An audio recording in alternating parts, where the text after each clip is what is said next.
Hello,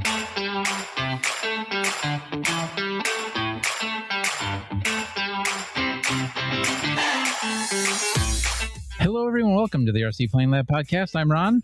I'm Tom. And I'm Dave. Tom is with us from afar, so there might be some delays or something. We'll see how this goes. Well, you never know. Yeah, we will make it work. Give the old college a try. What's new? Well, not much on my end. It's been hot, like too hot to fly. We have had nice weather here, and then storms, and then next week we're getting your weather. Excellent. Yeah, with humidity, we're supposed to be, I think the actual temperature is supposed to be mid-90s, and then I think with humidity, whatever they call that, it's supposed to be up to like 115 is what I've seen. Yeah. Oh, man. Ouch. Yeah. All right. Yeah, that's going to be miserable. It is. It's shop time. Inside weather. Inside weather. Yeah, for sure. It was 105 today here. But it's a dry heat. But I don't. Yeah, sure. And then it rained. That sucks. Yeah. I definitely don't want to deal with that heat. Like, that just doesn't sound fun. It's not. But you know what's funny is you do actually acclimate. Like, I've been trying to spend more time outside to try to acclimate, and you actually do. Like, when the temperature drops into like the 90s in the evening, especially when the sun is not beating down on you directly, it actually feels kind of pleasant. And I know 90 plus degrees should not feel pleasant, but it does. Well, don't get too used to it, because you're going to hate coming here. Why is that? No, like in my house. Oh, yeah. If you get so used to the 90-degree temperature, because it's a balmy 64 in here right now, I think. Oh my gosh. Yeah, it kind of feels nice. You know, it's funny. I have the thermostat. I programmed it, and I've been slowly, a little bit at a time, a degree at a time, just like ramping it up to try to acclimate. Like you're boiling frogs. Yeah, exactly. And like right now, it's set at 76.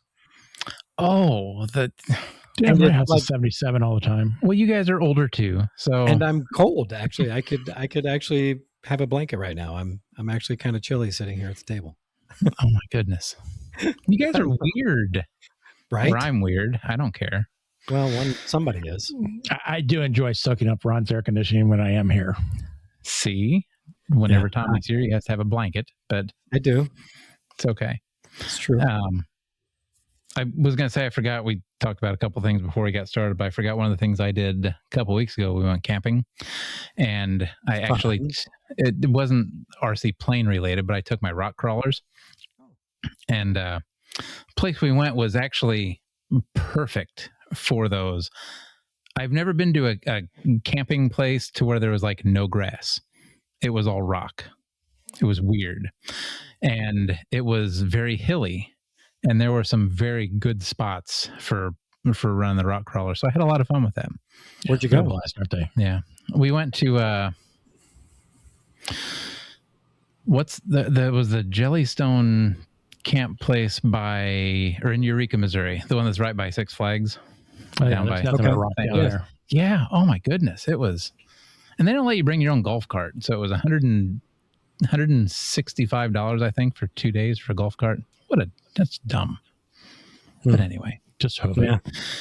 Well, I mean, we like to take mom out and take her on a golf cart ride. Mom with you. Okay. Stuff. So, but no, like I said, it was perfect for that down there. And I actually think I got my brother-in-law kind of really, he was asking more about it. Like after we did it the first time, then I kept hearing, hey, you want to go get those out and find other places for them and stuff? So nice. He's talking about wanting to find some. So I think that'll be fun. Yeah, that's how you get them hooked.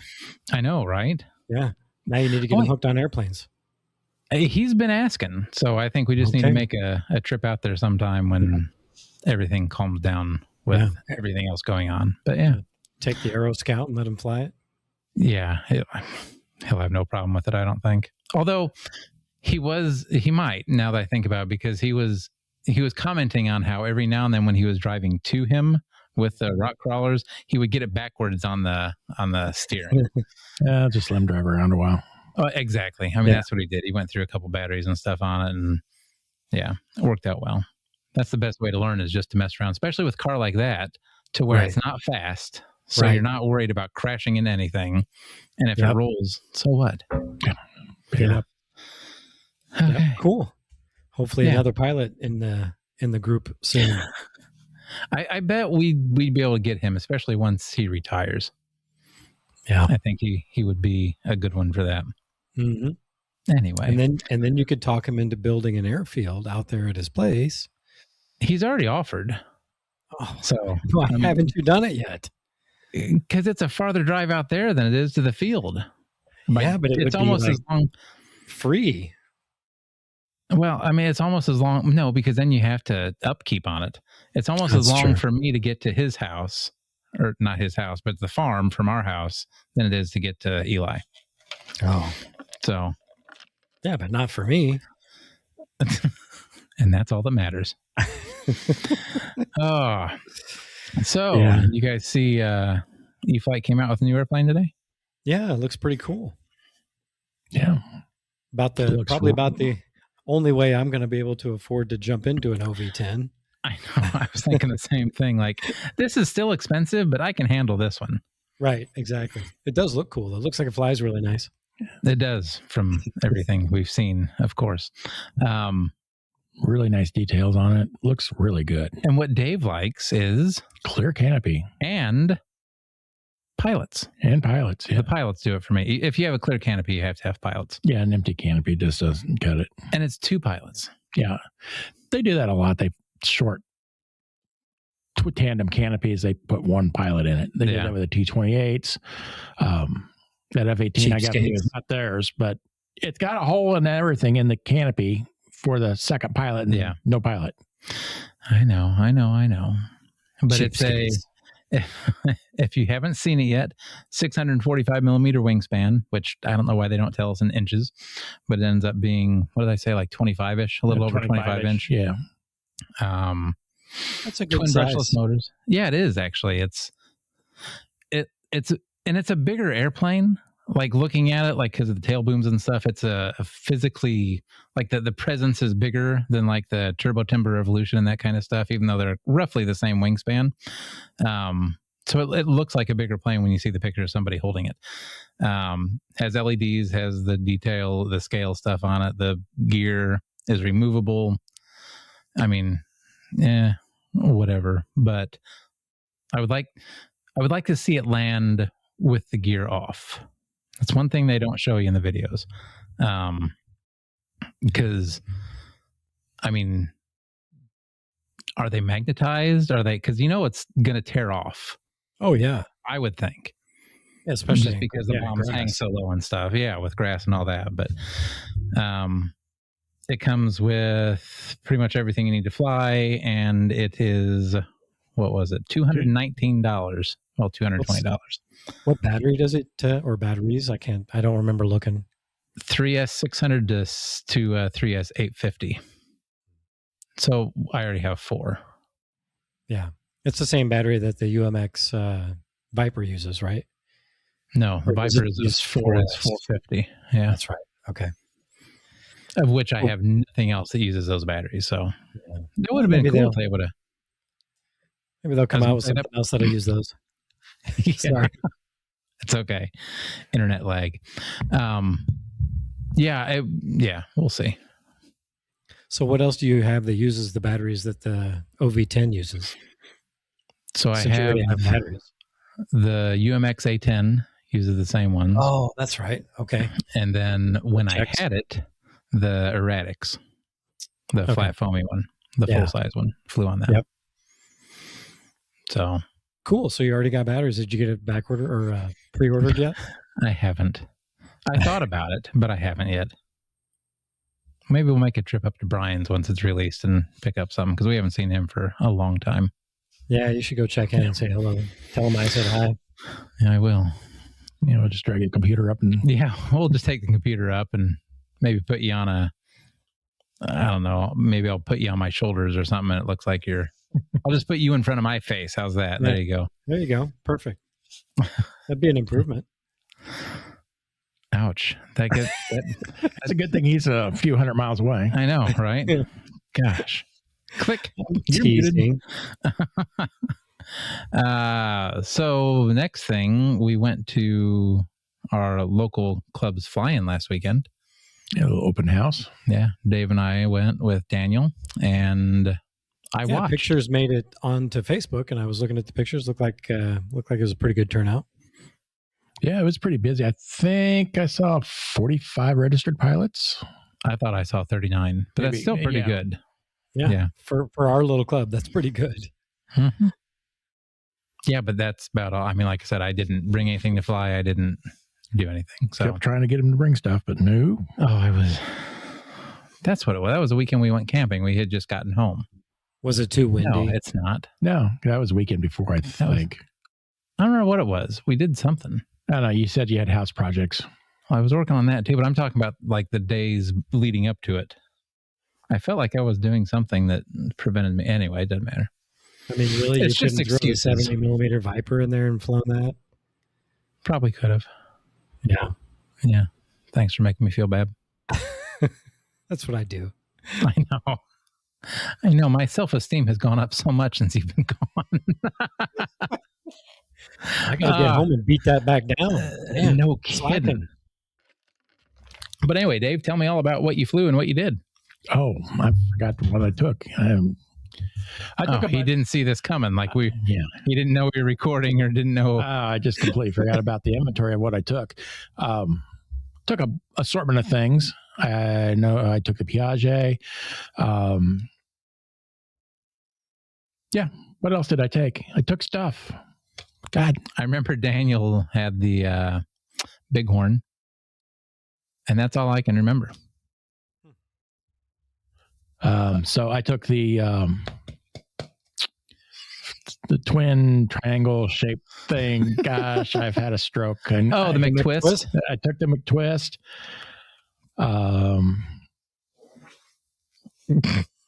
Yeah, this is stupid. What? Oh, you took the. What was the one you got from Terry? Oh, the XB70. XB70. I'm really loving that thing. I thank you so much for Terry giving that to me. Now that I've converted over to 3-cell, I love flying that thing. I was just getting ready to ask you what you did to make it flyable, because the last time I saw that thing attempt to fly, it wasn't so much. It was also 104 degrees, so the density altitude was a little off. Yeah. But 3-cells, it is a completely different animal. Yeah, it flies like 15, 16 miles an hour, full throttle. It is. It's quick. Oh my God. Don't blink. And then the first time he tried to land, he kept coming in. Now there was a crosswind on the runway, and he kept coming in. It just kept getting closer to us and closer to us and closer to us. And he's like, I forget. I keep trying to use the rudder, but there is none. Yeah, there's no rudder. And I think he landed at like 3.5 feet in front of us. Yeah, because it weighs. Yeah, I mean, it worked out fine, but I took a step back, honestly. It weighs an entire 20 grand and flies and walking 10 mile an hour. And Ron's running for cover. I don't run. So I was swiftly walking or shuffling out of the way, I guess. Shuffling, there you go. There you go. So had a lot of fun. Yeah. Really met up with a bunch of guys that I haven't seen as a group for a while. Yeah. And Dave doesn't introduce people, by the way. Like I was standing there with Daniel. Dave was talking to all these people because everybody knows Dave. I mean, like you can't go somewhere and nobody, and everybody's like, hey, Dave, I haven't seen you for blah, blah, blah, whatever. And so we were walking up to go sign in as pilots, and then he gets sidetracked talking to people. So Daniel and I are just kind of standing there. And I was asking Daniel, like, who are those people that he's talking to? He's like, I have no idea. And so Dave's just standing there talking, and it's like, oh, hi, we're just standing back here, chopped liver, I guess, but that's okay. Dave's entourage. You would know Dave's harem. I like entourage better. I don't know. So anyway. I used to have one of those. Anyway, you would probably recognize a bunch of these guys from the Christian County Prop Busters. Did you ever fly with them much, Tom? Oh, yeah. Yeah. Yeah. So Jim Lancaster and all those. Oh, Bill. Yeah. Yeah. Yep. So Bill actually was one that I've met the rest of the crew from time to time here and there. I've ran across him, but I hadn't seen Bill for a really long time. And I was thinking about him the other day. It's like, man, I haven't seen Bill for a long time. Come to find out, he had moved out of the area and moved down to Georgia. Oh, really? Yep. And then recently has moved back from Georgia. Okay. And he was talking to a friend of his on the phone, and he just, who happens to be a listener. And he was talking, I was like, I'm right here with Dave from the podcast. And so we want to throw a real quick shout out to Chris Lowe from the Cobb County RC. Down in Atlanta, Georgia. Hot Atlanta. Hot Atlanta. So cool. Thanks for listening, guys. Been through Atlanta once. Your traffic sucks. Prop Busters is where I yeah, it does. I don't disagree with that statement. But anyway, yeah, when I learned to fly, it was with the Prop Busters Club. Yeah, so those guys the club is no longer around, but the guys are still hanging out, and it was really good to see everybody together for a change. Yeah, so where would that club have been then? Cobb County. Where? Christian County? Yeah. That's they had a couple different places. Yeah, we used to fly at the junior high. And then back off the mic a little bit, Tommy. You're sure a little. Yeah, is that better. Much better. So we used to fly at the junior high school. I lied. Maybe just a little bit closer. I'm sorry, because now it's hard to hear. But you were, if you see on your screen when you're talking, you can see how the speech things are full. That's when it's clipping, and that's when it sounds bad. Sorry. Oh, okay.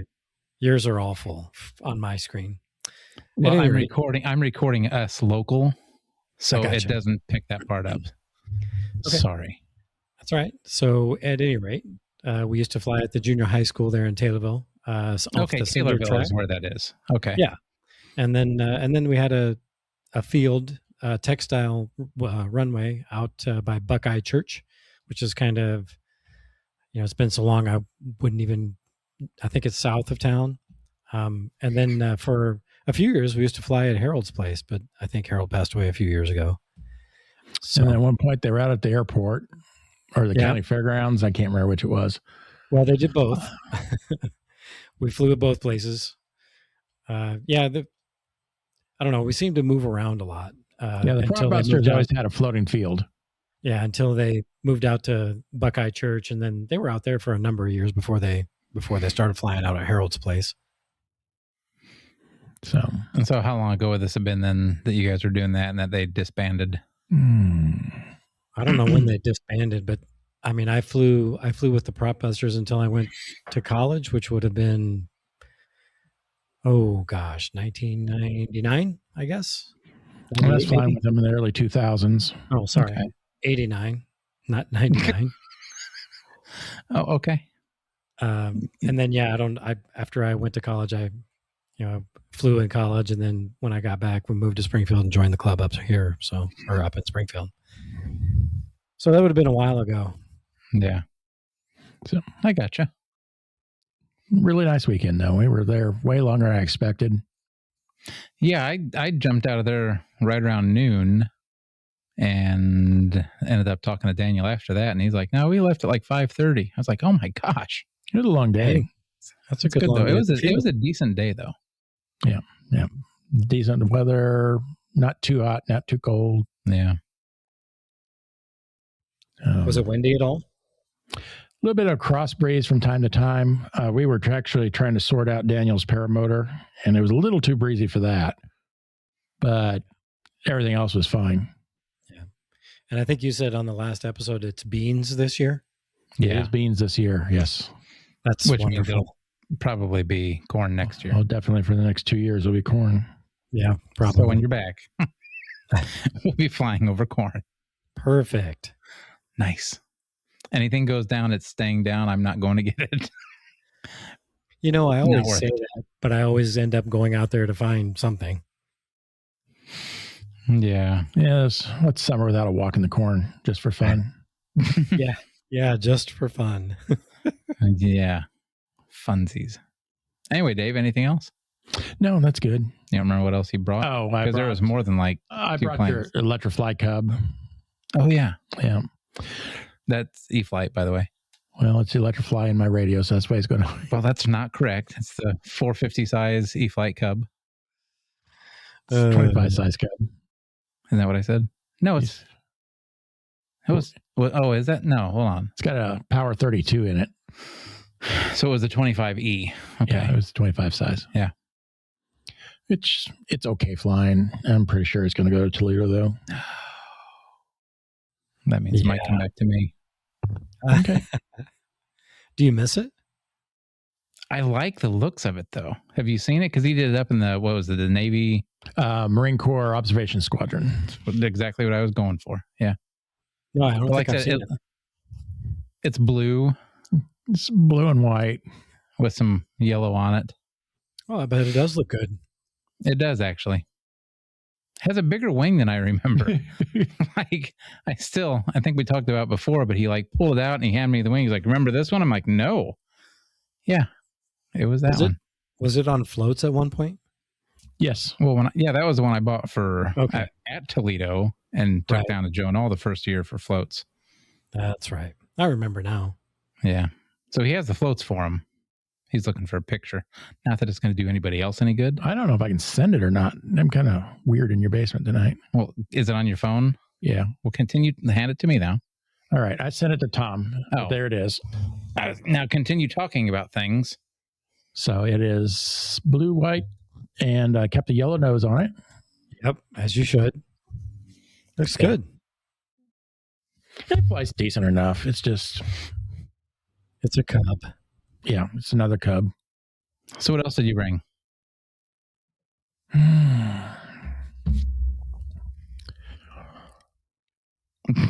Riveting. Yeah, this is a great podcast because Dave can't remember garbage. So we got the Cub, the McTwist, the Piaget, the XB70. That's 4. That's 4. I think there was a total of 6, if I remember right. Help me out here, Ron. What else was there? I don't remember. Okay. Did you bring your slow ultra stick? Or was that yes. Yes, I did have my slow ultra stick.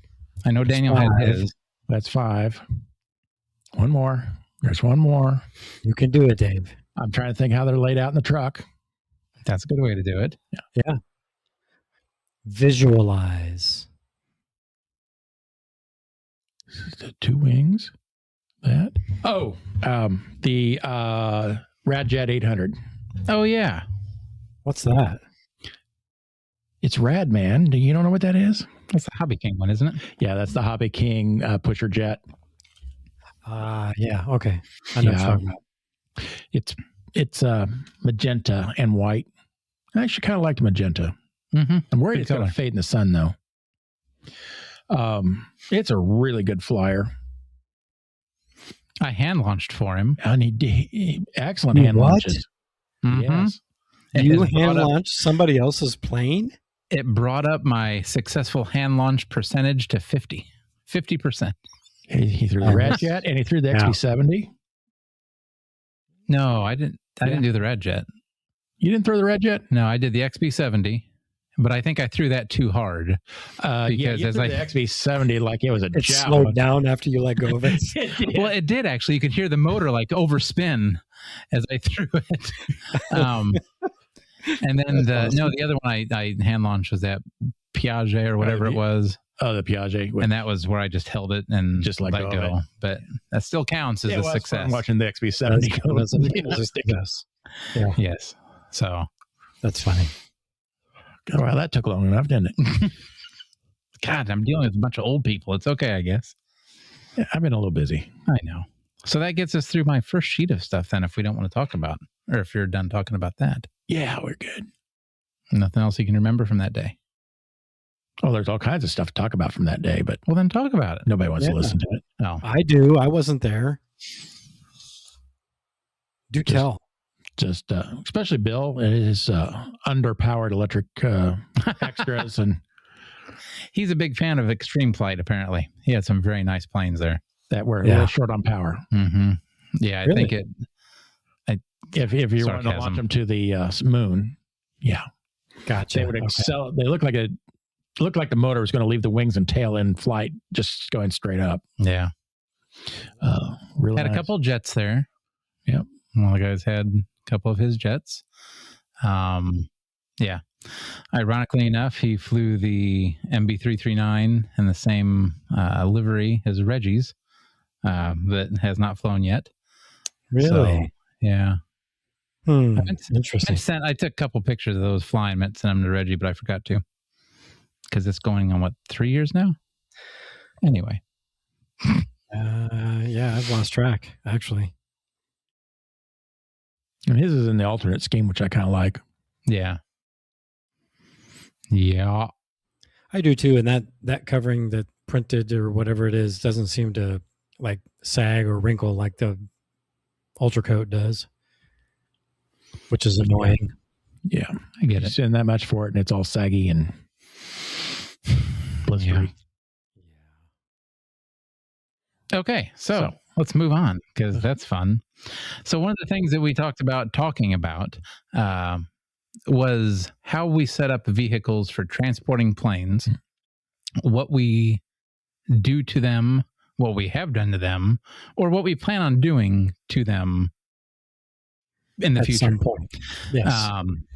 And I thought it would be kind of funny to, or not funny, but kind of good to also discuss how the hobby has influenced our vehicle purchases. Because I think within the last several months, we have all had a vehicle purchase that was due to, well, not necessarily due to, but influenced by the hobby. Yes. With hobby in mind. Yeah. Yes. RC considerations were factored into the purchase decision. Mm-hmm. Yes. Yep. And all I can say is I think we all figure that bigger is better. I just keep thinking about all the vehicles I've owned over the years, and they keep swelling. They're getting bigger and bigger and bigger every time I buy a vehicle. Yeah. I wish I could say the same. Yeah, you shrunk, actually, from what you used to have. Kinda. I mean, like the pickup is almost as big as the Suburban was. Yeah. Like I can fit almost as much into the pickup truck that I could the Suburban, but it's, not exactly the same. Yeah. I'll say my latest one has downsized me a little bit. I think I could get more in the Expedition. I was thinking the same thing. Like okay. So Dave, what did you buy? And then I have a 2012 Tundra double cab, which is the so-called long bed. It's the 6.5 foot bed. And so when you were over here the other day showing me some of the things you've done to it, I noticed it's nice and wide. I mean, because there's not the electronics and all that kind of stuff that's in the back like you get in SUVs. So it's definitely wider than what I would have in mine. But it doesn't seem like you have the depth. Or the seats folded down. Always had the seats folded down in the Expedition. Well, that's what I was going to say. You lose access to the front of it like you used to have in an SUV. And that's hurt me a lot, not being able to access through the so-called back doors of the Expedition to reach stuff. So to pull it forward or to store stuff from the front or to tie something down even that was up there. So I think I'm actually down a little bit in space with this one. I mean, it's close, but I think I'm down. So what made you buy a truck as somebody that's had an SUV for ever since I've known you, like 5 years? I've had Expeditions for 20 plus years. So yeah. Ford ticked me off. I've been a Ford guy my entire life, and I just could not bring myself to buy another Ford, and there's no way in the world I'm going to buy a Chevy. Sorry, Tom. That's okay. Dodge isn't even a consideration with the Stellantis group. An older Dodge would probably be fine, but anything made by Stellantis, I have no interest in whatsoever. So that left Toyota or Nissan. My brother's got a Nissan, nice truck. I got no problem with that. But I want Toyota's reliability, and I've had so much bad reliability with the Fords recently. It's like, I'm sick of this. Yeah. So I went to the Toyota. So if I can ask, why a truck over, say, the Toyota Sequoia. Highlander or the Sequoia? Right. That's where I was going. Okay. So shut your mouth, Tom. Sorry. the Toyotas are at a premium price. Especially, I wanted a second gen Toyota. I didn't want one of the newer ones. I wanted an older one. Once again, for reliability issues, because the second gens are the ones that apparently don't break. Ron's making faces. What? You okay? I just noticed I didn't start recording. So we're going to go with the audio that we have on the computer. Okay, that was fun, guys. I swear I hit the button. So what do we have, if anything? We have everything that's on the computer. Oh, it's just on the computer instead? Yeah. Okay. So we'll continue? Oh, absolutely. Oh, okay. The reliability was with the second gen Toyotas, but they're at a premium price. And I went looking for Sequoia. I mean, the Tundras are hard enough to find, and I could not find a Sequoia, which is the full-size SUV, within my price range. So that's why we don't have a Sequoia. Otherwise, if the right Sequoia fell into my lap, I would have had that. Yeah. But they're just not out there, at least Central Illinois. Yeah. Yeah, you would have to do some traveling probably to find one. Yeah. Plus, I think the truck looks nicer. I don't actually think I can place what a Sequoia looks like right offhand. Front of it's the same as my truck, and then it's got doors. Yeah. And instead of pretty much a topper. Yeah, a topper on the back. It basically looks like what my truck does now with the topper on it. Well, that's a nice looking vehicle then. Ron keeps stripping. This is getting scary. No, I just took my socks off. So he keeps throwing clothing across the room. Well, I found out both of my socks as I'm sitting here had holes in the bottom of them. So I tore the holes bigger and took them off so I wouldn't accidentally put them in the laundry. Help, Tom. I'm stuck in the basement with Ron. Yeah. And then the power. So are they Catholic or Lutheran socks? They are. Because they're holy. Nice. Yeah. Mm-hmm. I saw that coming from a mile away, but that was funny. Couldn't resist. Mm-hmm. So, anyway. Dave, what did you do to said pick 'em up truck? So when I first got the truck, it had a tonneau cover on it, which I actually thought was going to be just fine. But as I used it more and more, I just realized that the tonneau cover has really limited me in space. The bed's only 20 some odd inches deep.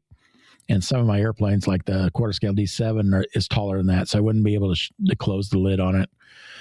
And it just wasn't ideal. And it also leaked a little bit. We're getting some water in there. So the first thing I did was end up getting a used fiberglass topper for it. Spent a fair amount of time trying to find one of those.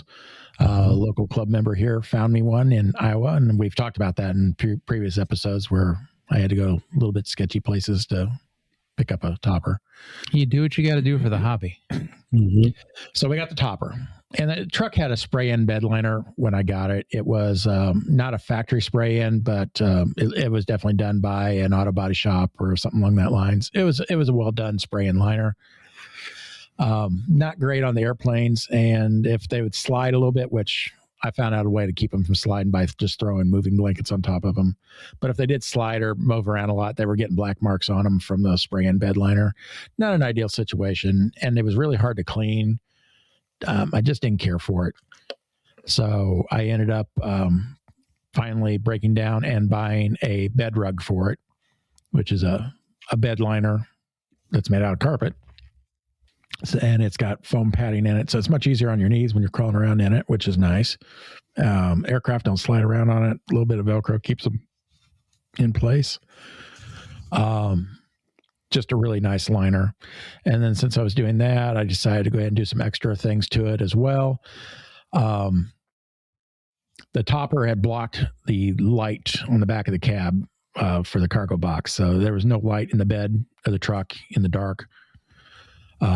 So I know I needed to run some power back there for some LED lighting, which I ended up getting some really inexpensive ones off of Amazon, and they work really well. And then at the last minute, I thought, it'd be really nice to have 12-volt power in the back of this truck to charge off of. I mean, it's not a big deal to pop the hood and hook to the battery and so forth, but it would just be really convenient to be able to just plug into something in the back of the truck. So while I was having to run wiring for the topper, first I had to also run power for the brake lights that were built into it as well. So anyway, I was having to run power anyway. I decided to go ahead and just run power from the battery all the way to the bed of the truck, and put a 12-volt connectors in the bed. I got lucky right at the tailgate, right? Right at the tailgate. Yeah. So the tailgate is now a nice little charging platform, which I'm not real crazy about putting LiPo on my very expensive bed liner. So now I need to get a baking sheet to throw in the bed. I got lucky with this truck, though. The previous owner had some sort of large stereo system in it and left a good portion of the wiring to the back seats of the truck. So it had, what size was that? Number 4? Probably about 4, I would think, yeah. About 4 gauge wire, really high-end copper silicone jacket, really nice wire. And it ran all the way from the battery to the back seat of the truck. So I was able to tap into that and then I wasn't going to run that 4 gauge the rest of the way. I went ahead and just ran some 8 gauge wire through the frame rails all the way to the back of the truck and up through the taillight. Nice little box right there.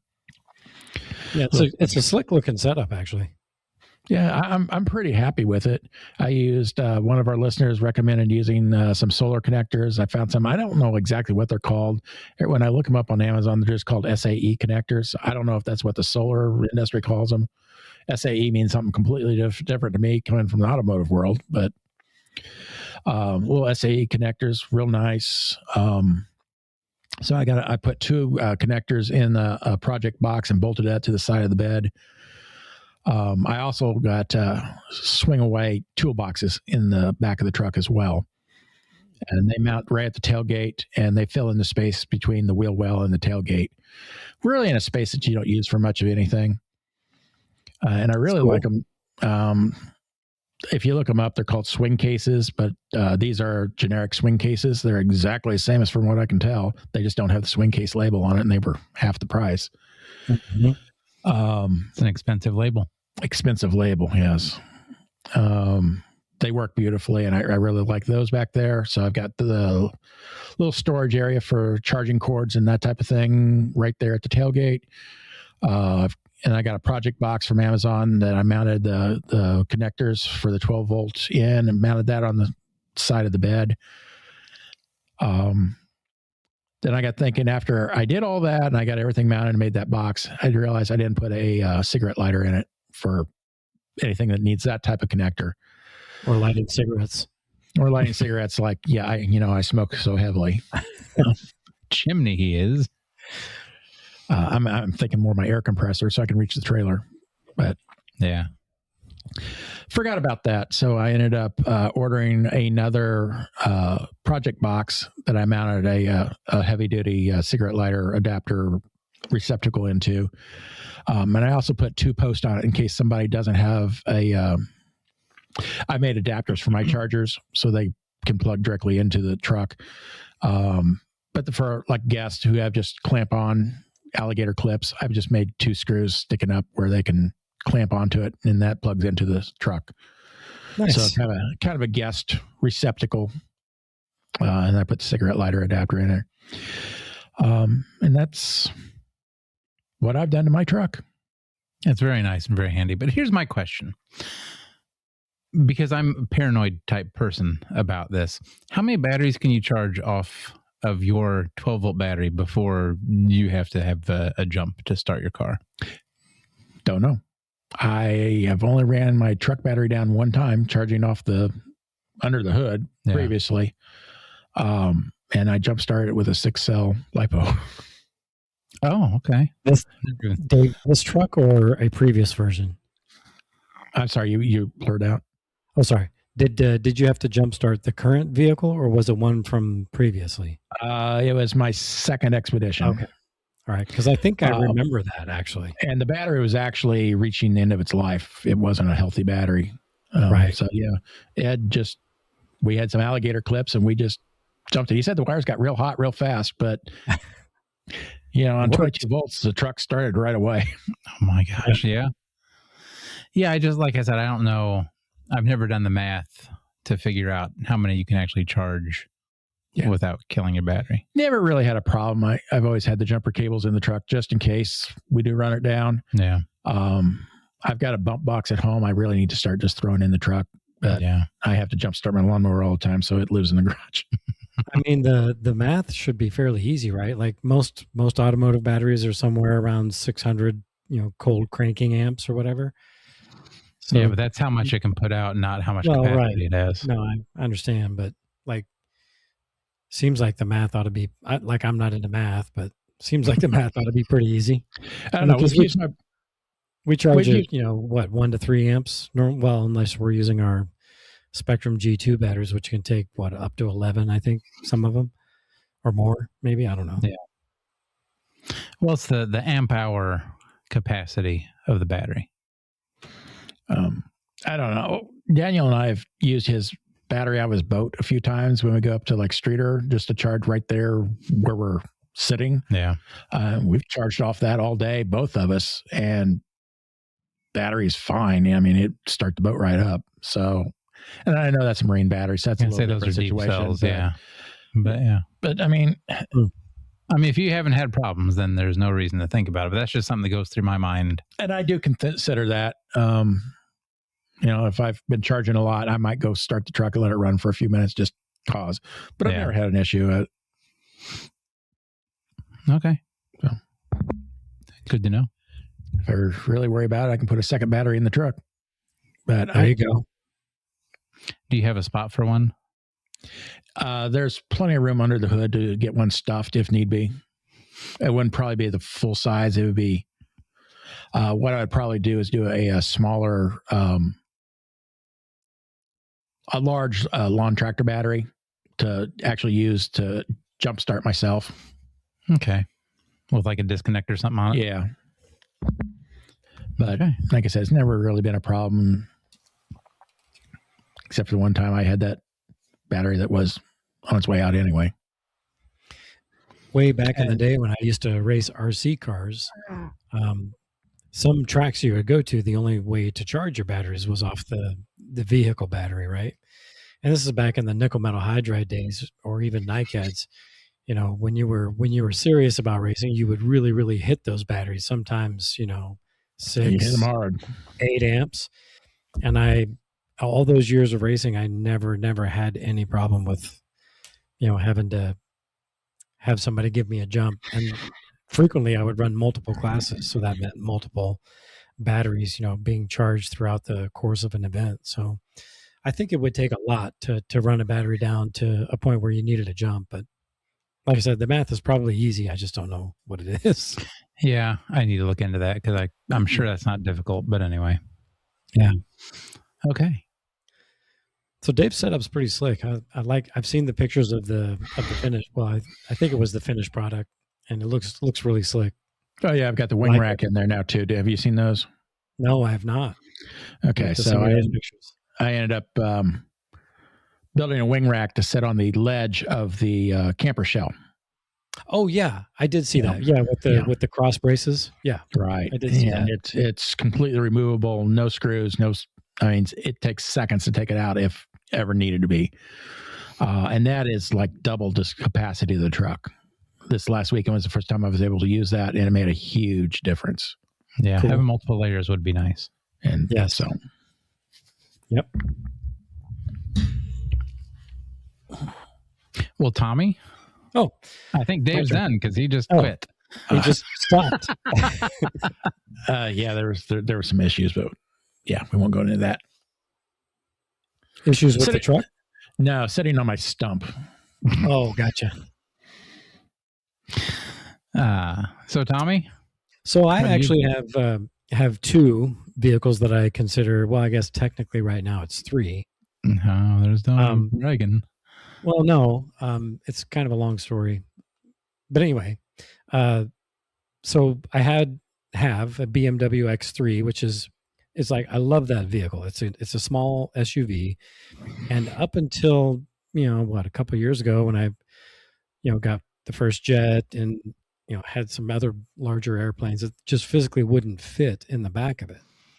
So I started looking around and I found an old 1994 Chevrolet full-size pickup. So there's It's a single cab, but it's a long bed. It's a true long bed. It's an 8-foot bed. It's a real truck. Mm-hmm. Yeah. And I actually air conditioning. No, I've actually grown quite fond of it, actually. But anyway, it's, in my opinion, the perfect local airplane hauler. It's not something I would probably put on the road to Champaign or any place longer because it gets about 8 miles to the gallon. But it's like the amount of stuff that it can haul is, with that 8-foot bed, is awesome. Those 8-footers are so hard to find anymore. Yeah. Well, I don't think they make 8-foot beds anymore. Yeah, my 6.5 is considered a long bed.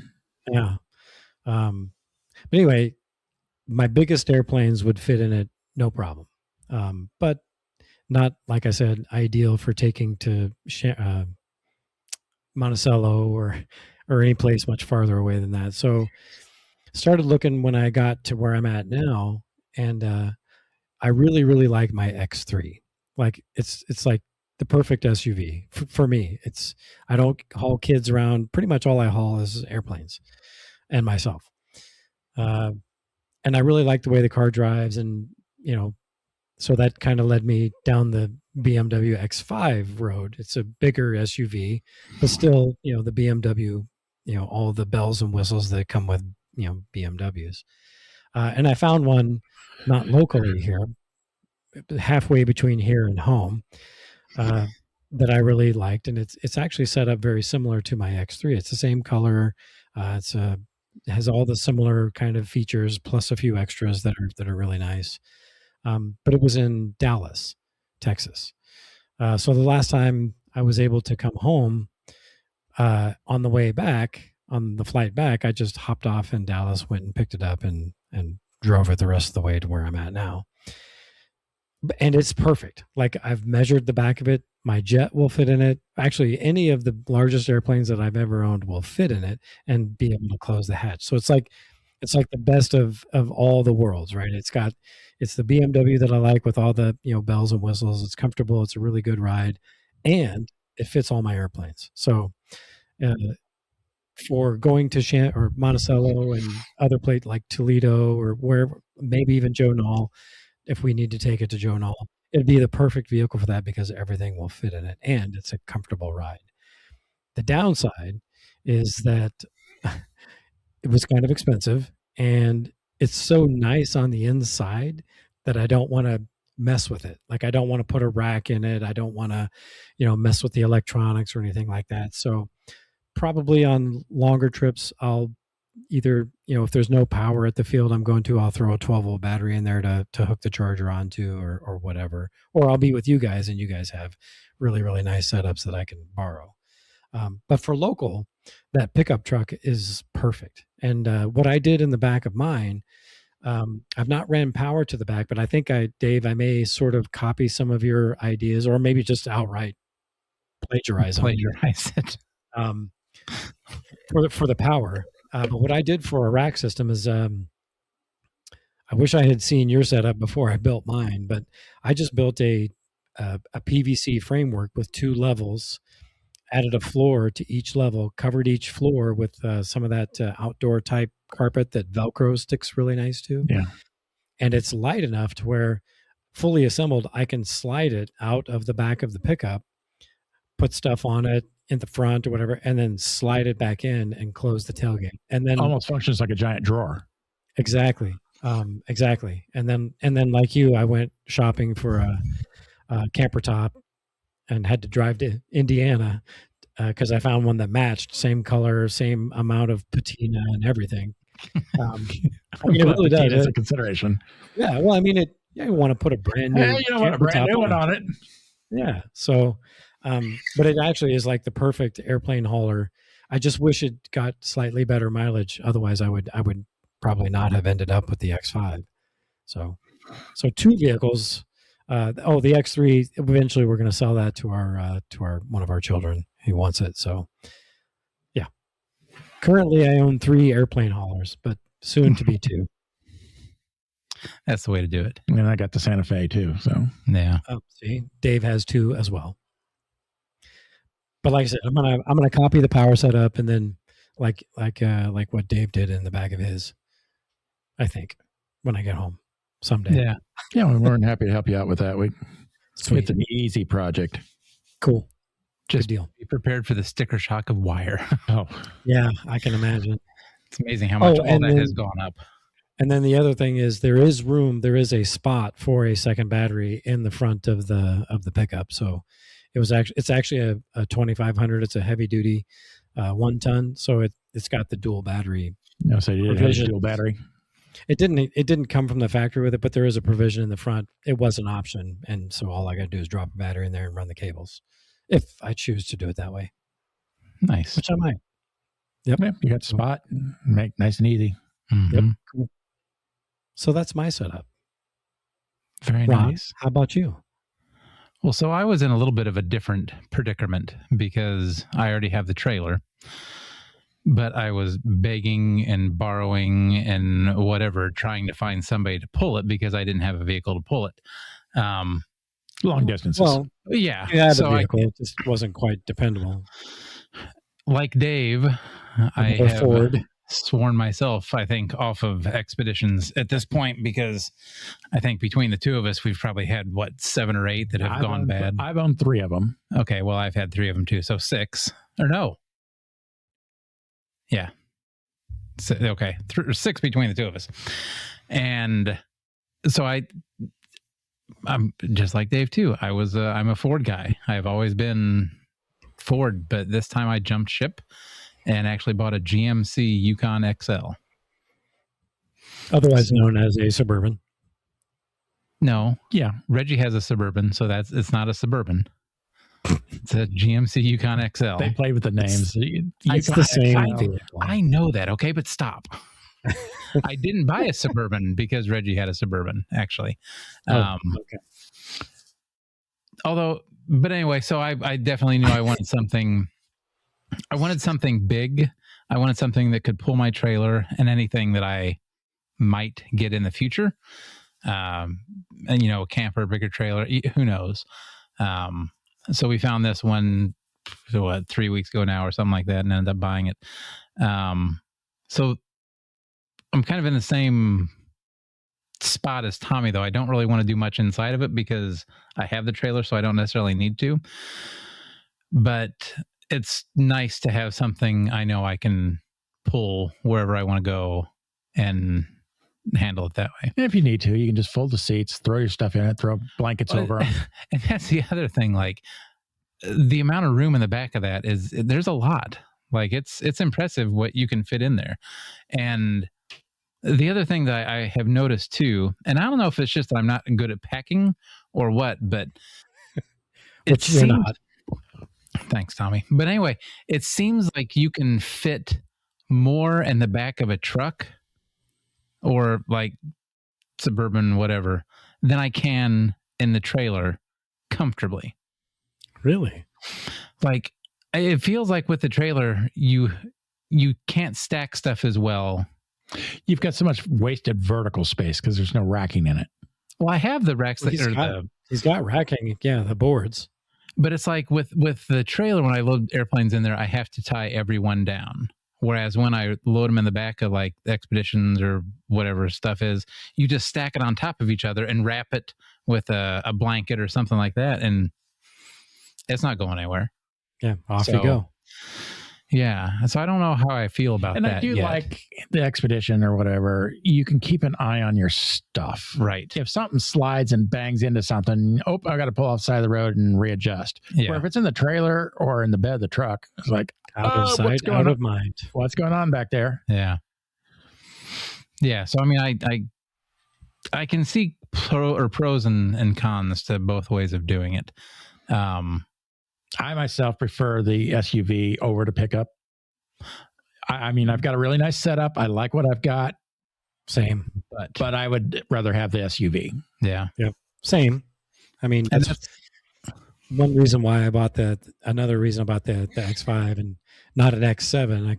The X7 is roughly just a little bit smaller than a Suburban, but also about 3 times the price of a Suburban. So that's, yeah. I know what you mean. I would prefer an SUV also. So I don't know BMWs, and what does an X5 compare to? Is it like Explorer sized? Is it? Yeah. It's Explorer-ish. Yep. Maybe Explorer, maybe a little plus. Actually, I think the X5 might be a little shallower than an Explorer. I don't know what the depth is. Yeah, you don't have that height, do you? So what do you get towing wise? What are you rated for? The X5 will tow 6,500 pounds. Okay. So you can tow the trailer. If I needed to. Yeah. Yeah. If we were going somewhere, my car broke down, you would be able to as a backup. Okay. Yep. I mean, I still need to put a hitch on it, but yeah. So that's much, much more capable than the old one you had. Yeah. Well, I mean, it's physically bigger. The brakes are bigger. It's got a little bit more power. Well, a lot more power. It's just a heavier vehicle. So it can do a lot of the times the towing is really limited by your braking ability, not so much by how much power it has. Yeah, it's the braking and suspension, not the power. Yeah.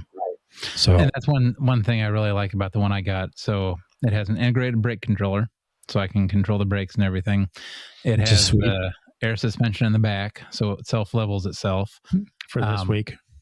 Huh? For this week. Shut up, Dave. And then what else? I think it's rated for like up to 9,000 pounds. So it should do me well. It's got the 6.2 in it, which is quite a bit bigger than I guess most like Suburbans and stuff have the 5.3. 5.3. Mm-hmm. Most of them have the 5.3. You can get the 6 liters in them, but you have to go 2,500 for that. Okay. Normally. But yeah. Well, and I was surprised. So we took it we took it on a trip, hour north, hour back. It averaged 21.9 miles a gallon. Not bad, right? For a big old SUV. Much better than the Expedition that was 15-ish, 16. Yeah. So, but that could have had something to do with it. My 5.4 got like 16, 17. Oh, okay. I figured maybe mine, since it was having the timing chain issues, was getting worse mileage because of that. But if yours was doing the same, then maybe not. Yeah, my 5.4 3-valve was 16, 17. So I've got a quarter tank, and I've gone 450 miles. So that is something I got to complain about the Tundra. It's got a tiny tank. Oh, really? I'm at the gas station constantly. Yeah, I think this one's a 30 gallon, maybe 32. I don't know. Yeah, all my Expeditions had to ride around 30 gallons, 28 to 32, somewhere in that range. Yeah. Yeah, this thing, I don't know. I don't know exactly how big it is, but I know if I run it down to half a tank, it takes 10 gallons. So I'm figuring 22, 24. 18 to 20 gallon tank. Yeah. But and it gets poor gas mileage, so I'm at the gas station all the time with this thing. Yeah, that's too bad. Overall round trip, mostly in town, it gets 14.9. So I'm getting essentially 15 mile a gallon. Ouch. On the highway, it'll pull down 21, 22. So it's not awful. So that's about average, yeah. Probably, yeah. But yeah, the combined in town at 14 with that small tank. Yeah. Yeah, I get it. Pass everything but a gas station. So that's the vehicle I ended up getting solely because of the hobby. Like, honestly, if it wasn't for that, we don't need a big vehicle. We don't really do anything else that I have to pull things or go far that our cars wouldn't work for. You're surprisingly good at packing the Tesla. You can fit a lot in there. Yeah, I mean, you really can. That's true. I can it fit impresses me, some of the stuff you put in there. My Jet and everything, all the ancillary things that need to go with it fit perfectly in there. And I can still fit 2 people in there with me. That's impressive. Yeah, I think so too. But to be fair, the Jet does break down into quite a few pieces. Like the horizontal stabs come on. 5. Yeah.